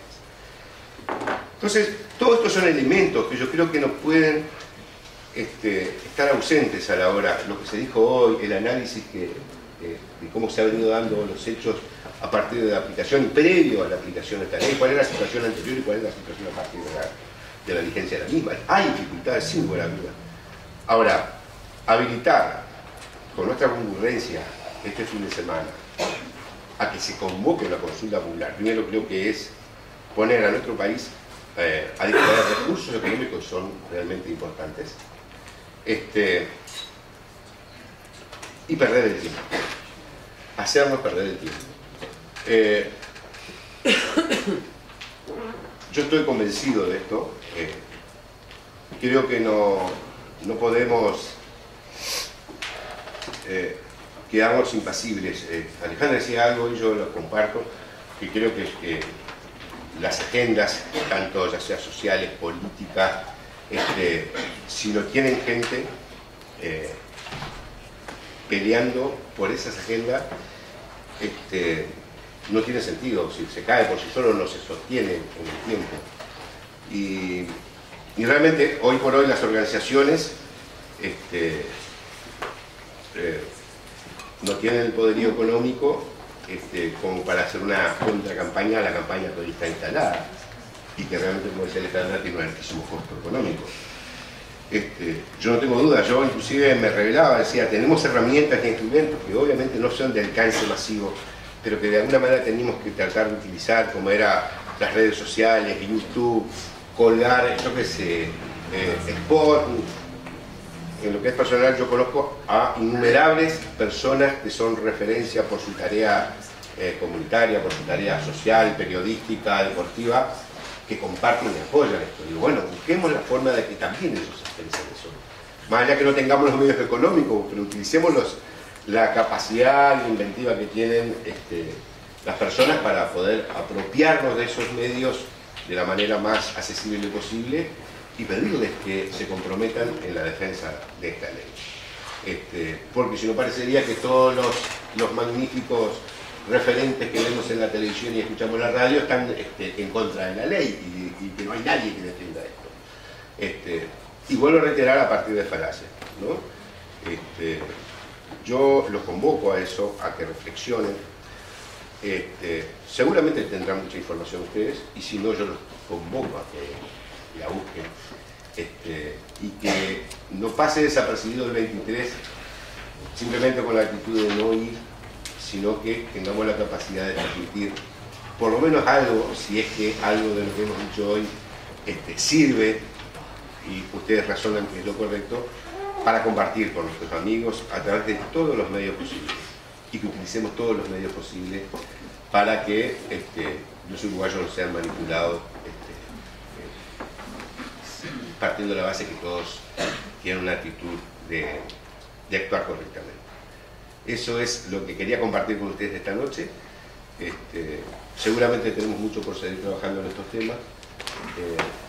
Y vuelvo a reiterar que este tema, lo que sea un tema que no ha sido debatido en la sociedad, yo creo que es una falacia muy grande. Si me hubiesen dicho que el tema y el proyecto que tiene iniciativa parlamentaria o que ha tenido también la iniciativa del Poder Ejecutivo con el tema de la regulación responsable, seguramente yo diría que tiene razón, ese tema es nuevo y estamos comenzando a discutir un tema que creo que también vale la pena discutir y empezar a romper paradigmas y falsos mitos que la propia sociedad ha construido con respecto y que responde a determinados intereses de mantener un status quo y por lo pronto ante la posibilidad de poner en entredicho ese status quo, a lo que se apela es al miedo, a lo que se apela es a la desinformación y no a la información. Muchas gracias.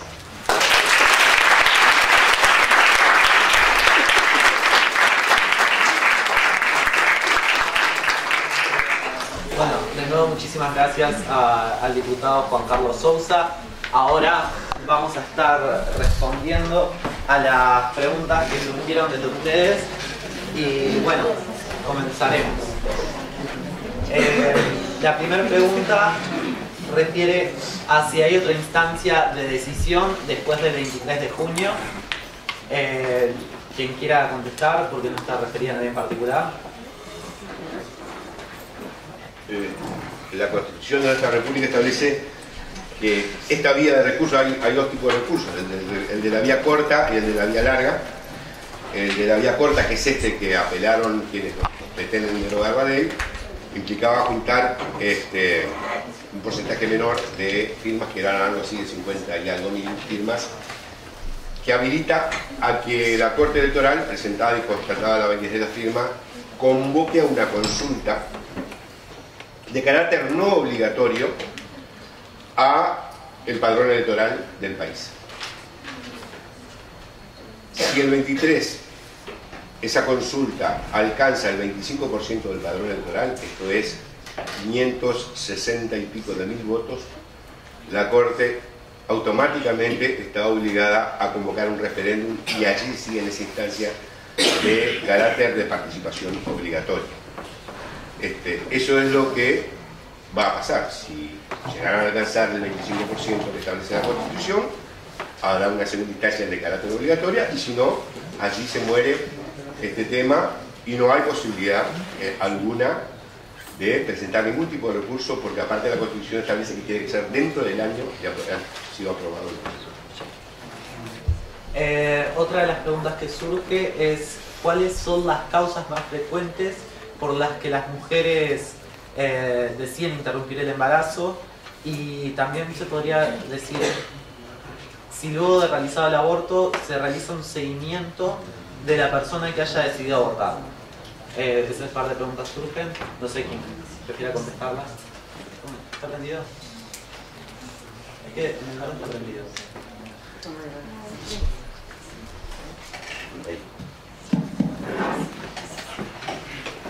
Entre las causas que refieren las mujeres cuando se acercan a los servicios, creo que la principal son elementos que tienen que ver con su situación actual, muchas vinculadas al proyecto que tienen, ¿no? Proyecto de vida que es algo muy amplio. El proyecto de vida es conseguir trabajo hoy después de tanto tiempo y necesito este trabajo para mantener a mi familia, hoy no puedo, no quiero asumir otro embarazo. Eso es un proyecto de vida. Porque bueno, si se ofrecen de pronto ayudas económicas, si eso sería un elemento que le haría pensar otra decisión, si eso, bueno, en general, me dicen no, de todas formas no. Pocas veces cuando se acercan recursos que pudieran, que tal vez ella pudiera necesitar para tomar otra decisión, si es que cuando vienen muy angustiadas, porque muchas veces, como decía Alejandra, esto no es fácil para nadie, entonces vienen con sentimientos encontrados muchas veces, ¿no? Por más que estén claras, también es algo doloroso, también implica, entonces bueno, tú preferirías otro camino, de qué forma, qué necesitarías, y bueno, muchas veces de todas formas no quiero. El decir no quiero es algo difícil para las mujeres. El no puedo es algo que se lo permiten, ¿no? Se sienten como que se lo pueden permitir más diciendo no puedo. Pero bueno, detrás de eso muchas veces hay un no quiero y está bien, ¿no? Y eso es una decisión y es muy válida pero que tengan muy claros para sí mismas los motivos para el después, ¿sí? Para poder recurrir basado el proceso biológico, el proceso psicológico posterior, que no tiene que ver, como decía Alejandra, con lo que tiene que ver con el estrés postraumático. En general no es así, pero sí hay un proceso de elaboración posterior y para ese es importante tener claro por qué en ese momento de la vida, en las circunstancias en las que vivió, resolvió esa decisión, ¿no? Y puedas estar conforme con que fue lo mejor que pudo hacer en esas circunstancias. En cuanto al seguimiento, no es el seguimiento, el control posterior básicamente es ginecológico, pero en las consultas que tenemos en equipo, muchas veces, por algunas particularidades, lo sugerimos, lo ofrecemos, y muchas veces las mujeres cuando vienen al control ginecológico también piden consulta con nosotros y ahí tenemos un espacio. Algunas pocas quedan derivadas a un servicio de atención psicológica. Muchas gracias y ahora surge otra pregunta. En más de una pregunta se refiere a qué participación debería o no debería haber por parte del progenitor, del padre en la instancia, y también se hace una consulta respecto a las instituciones que continuamente están contrarias a la implementación de la ley de interrupción voluntaria del embarazo, si se establece algún tipo de pena o de sanción para este tipo de instituciones. Si quieres, bueno, a ver.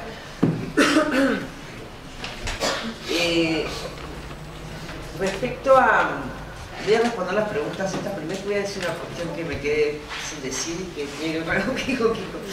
Porque como me tengo que ir de mi cuarto, discúlpenme, yo les quería decir una cosa más. No, respecto al tema de la participación del progenitor, cosa que me parece interesante la formulación de la pregunta. Sí. Y no decir la participación del padre. Ustedes van a disculpar, porque me parece que esa distinción semántica es muy importante. No siempre el progenitor asume la paternidad. Y este es un tema no menor en el campo de los derechos reproductivos. Hay toda una discusión sobre el alcance y los límites de los derechos reproductivos de los varones, ¿sí?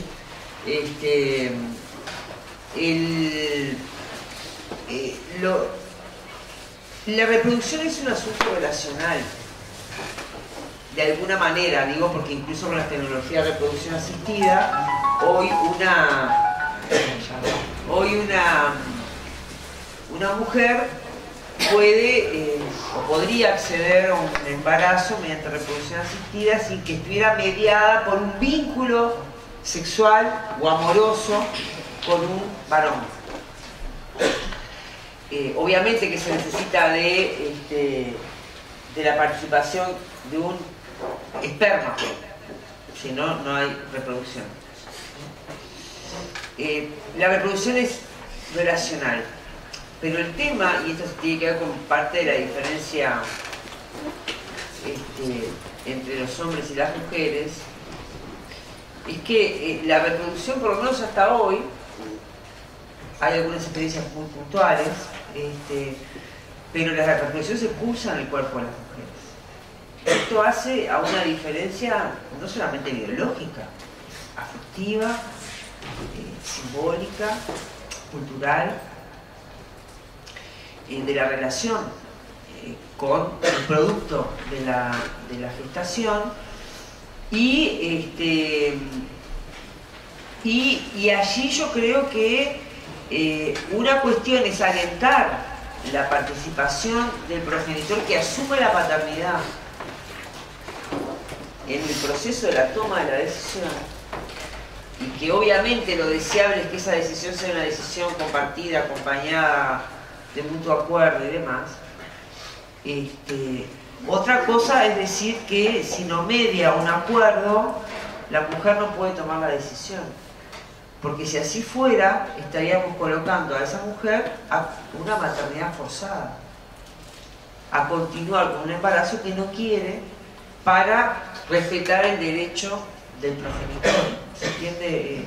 Entonces yo creo que hay que generar todo. La ley no habla del papel de los progenitores, y eso me parece que es un tema no menor porque tiene una derivación luego práctica en los servicios. Es decir, sería importante, digamos, que en la medida de que sea pertinente, de que haya un vínculo que sostenga, no una imposición de que el varón tiene que perder, un vínculo que sostenga ese proceso de toma de decisión, los varones participen. Miren, nosotros hicimos un estudio sobre varones y aborto, tiene algunas publicaciones en el libro porque salió un artículo bastante nuevo en la revista Estudios Sociológicos del Colegio de México,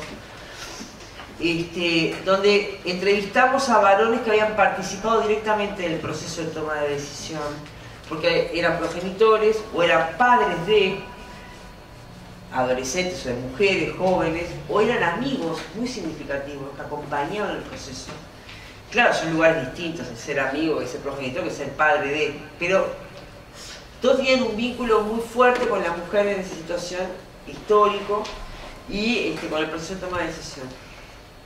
Y es muy interesante el lugar de los varones cuando hay un proceso de involucramiento, ¿sí?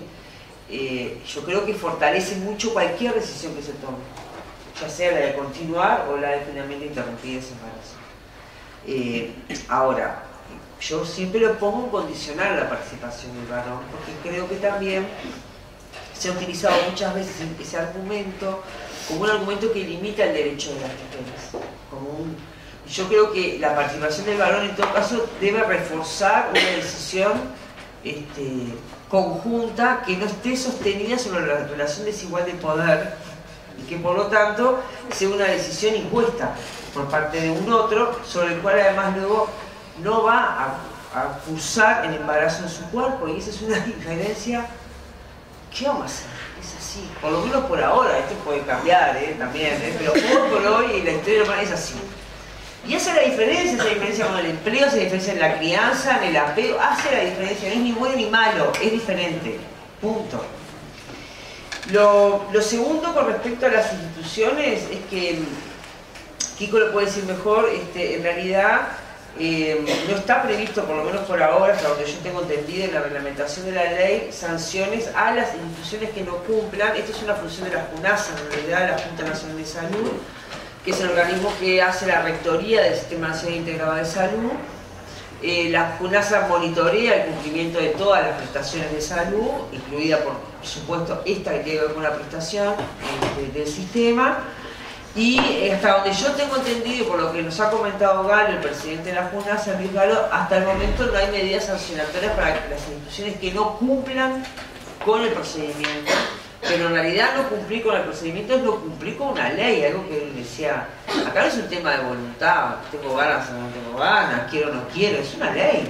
Y como toda ley, se debe implementar, y si no se implementa debería tener sanciones. Pero ahí hay un tema en general con varias leyes, no las punitivas, sino las leyes, en donde cuando no hay, cuando hay incumplimiento de la ley, no siempre hay sanciones previstas para el cumplimiento.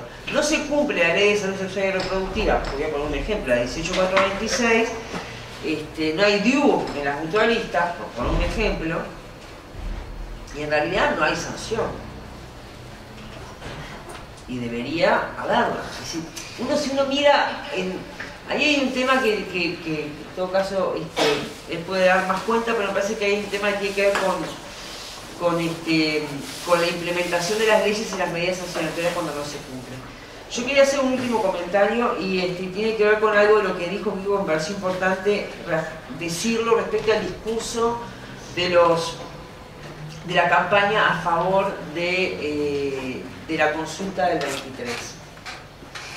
Y es, digamos, la apropiación, esta cuestión engañosa, ¿no? La apropiación de ciertas consignas que en realidad tienen un profundo sentido político, ético y y que han costado mucho tiempo construir para los movimientos sociales, y en particular quienes sostenemos esta agenda, que es el concepto del derecho a decidir.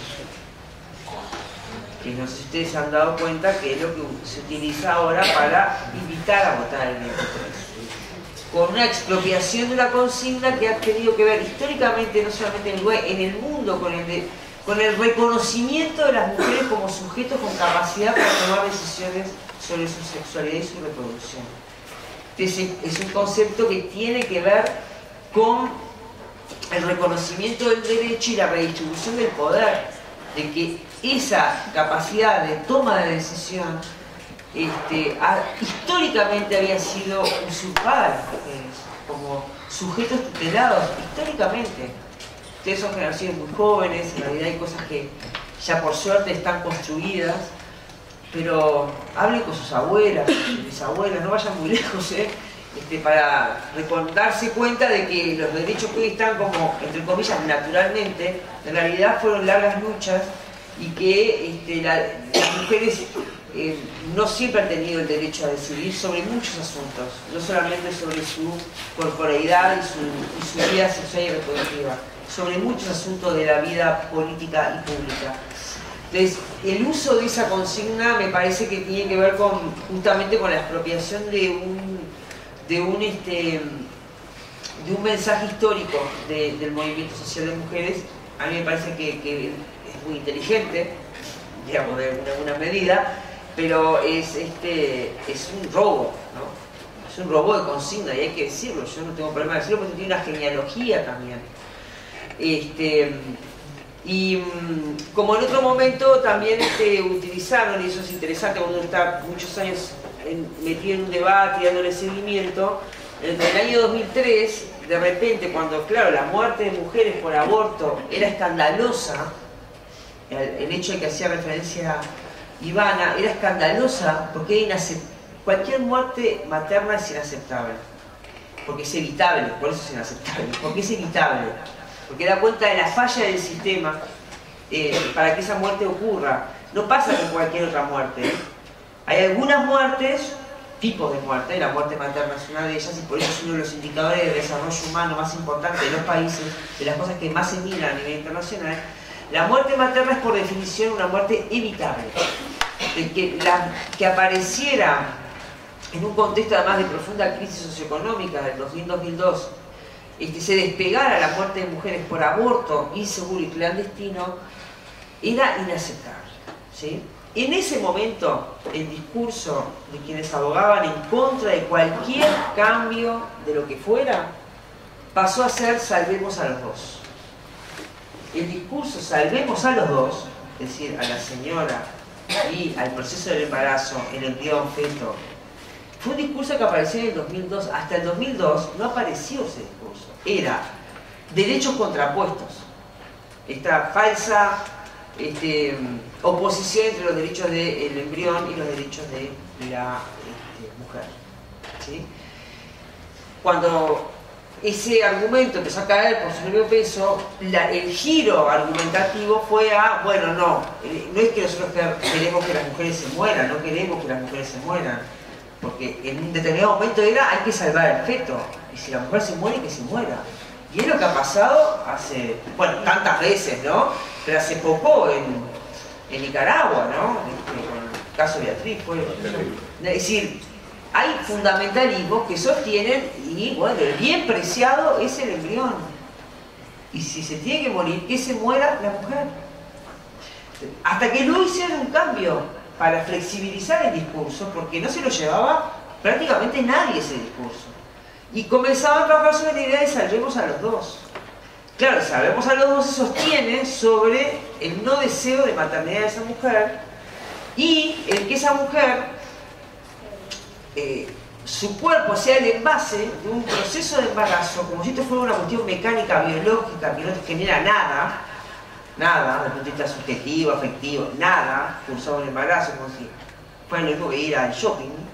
Entonces yo presto mi cuerpo para cursar un embarazo, porque después lo voy a dar la adopción, como si eso fuera nada. ¿No? Es decir, todo es nada, no tiene costo afectivo alguno. ¿Por qué? Porque somos máquinas reproductivas. Punto. Y para eso tenemos que estar acá. Ese es el discurso. Disfrazado de el amor a la vida. Pero ese es el discurso. Entonces, el amor materno. Entonces, cuando ustedes le preguntaron cuáles son los motivos por los cuales una mujer interrumpe el embarazo, son muchos, pueden ser variados, como decía. Lo que pasa es que el aborto lo que coloca sobre la mesa es el no deseo de maternidad en ese momento de la vida de esa mujer. Es capaz que el no deseo de maternidad como proyecto personal, pero por lo menos en ese momento coloca el no deseo de ser madre. Es decir, es antinatural, entre comillas. En la relación naturaleza-cultura, lo natural, lo esperable es que la mujer desee ser madre, y si no desea ser madre es porque algo anda mal, o porque tiene problemas de reproducción, porque no puede quedar embarazada, o porque tiene algún tipo de trastorno emocional que no tiene capacidad para ser madre, por eso no es madre. Y lo que no se puede aceptar es que haya mujeres que no desean ser madre, el no deseo, y que esto no es anormal. Entonces, es la construcción de otra forma de ser madres, padres, de las maternidades, ¿no? Y de las paternidades y de los lugares. No como un mandato, que si no lo acato, estoy en falta. Por supuesto que además mucha culpa, estar en falta, ¿no? Con el mandato. El sentir no deseo, porque es raro. Eso es lo que me parece que no importan los motivos, pueden ser muchos. Pero el denominador común es que en ese momento, por el trabajo, por los estudios, por lo que fuera, desde el argumento más egoísta al argumento más altruista, por el motivo que sea, no quiere. Ese es el punto. Que se puede disfrazar de mil argumentos, que son socialmente más aceptables, como decía Ivana.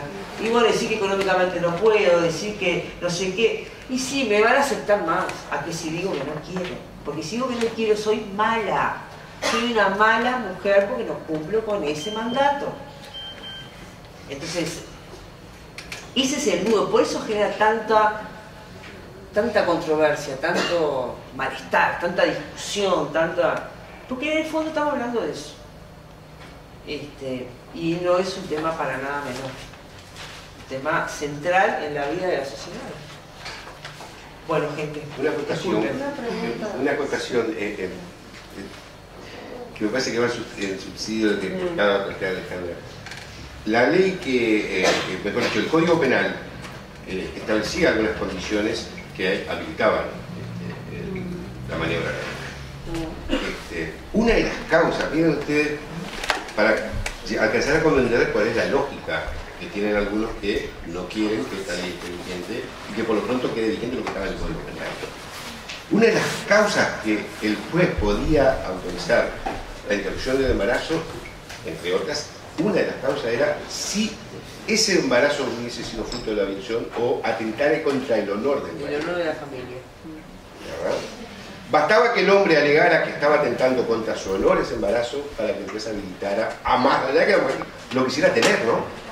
El honor de la familia varía más que la vida del feto, a eso vamos. Es relativo el valor de la vida. Esa era la lógica. ¿Cuánto vale, no?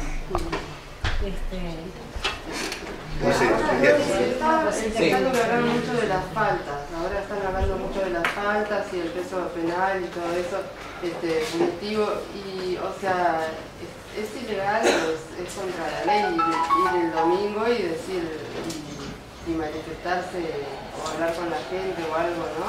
Ah, no. Yo no entendí que no. Sí, legal ir a decirle a las mujeres, vos querés votar para no poder elegir. Bueno, es una estrategia un poquito, podemos discutirla como estrategia política, pero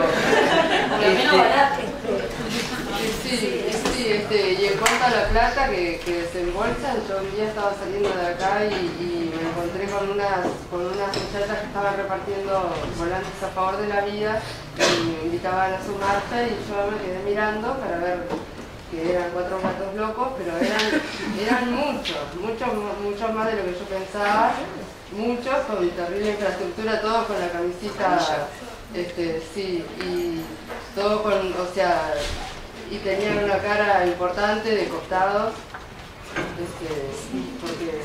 porque no eran los que hablan en la tele, no eran los que hablan en la tele, eran otro tipo de mirada y otro tipo de gente. Y al final, cuando ya habían pasado como una cuadra, pasaba una camioneta con esos carteles que pasan poniendo, esta es la nueva derecha uruguaya. Sí. En relación a los discursos, ¿no? Y articulando con la experiencia que tenemos permanente en los servicios, les quería contar una experiencia que permanentemente me choco con esto, y es que con frecuencia las personas se acercan diciendo: nunca pensé que iba a estar en esta situación, siempre estuve en contra del aborto, menos mal que hoy existe la ley, porque yo no quería que hubiera ley, pero menos mal que hoy existe, si no, no sé qué está aquí haciendo yo hoy, ¿no? O siempre en mi grupo de amigas fui la que más discutía en favor de que no se despenalizara el aborto, y ahora estoy aquí.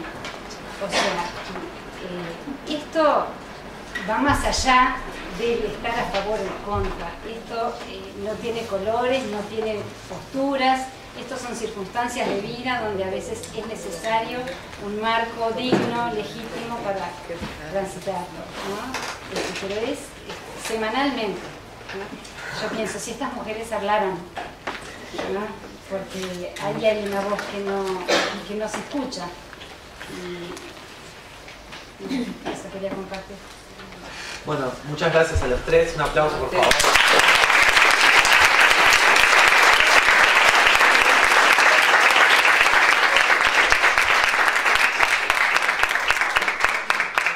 Disculpen que no pudimos responder todas las preguntas, pero realmente no nos dio el tiempo. De nuevo, Ivana Leux, Alejandra López, el diputado Juan Carlos Sousa. Nos juntamos los miércoles a las 16:30. Si les interesa pueden acercarse nomás. Muchísimas gracias.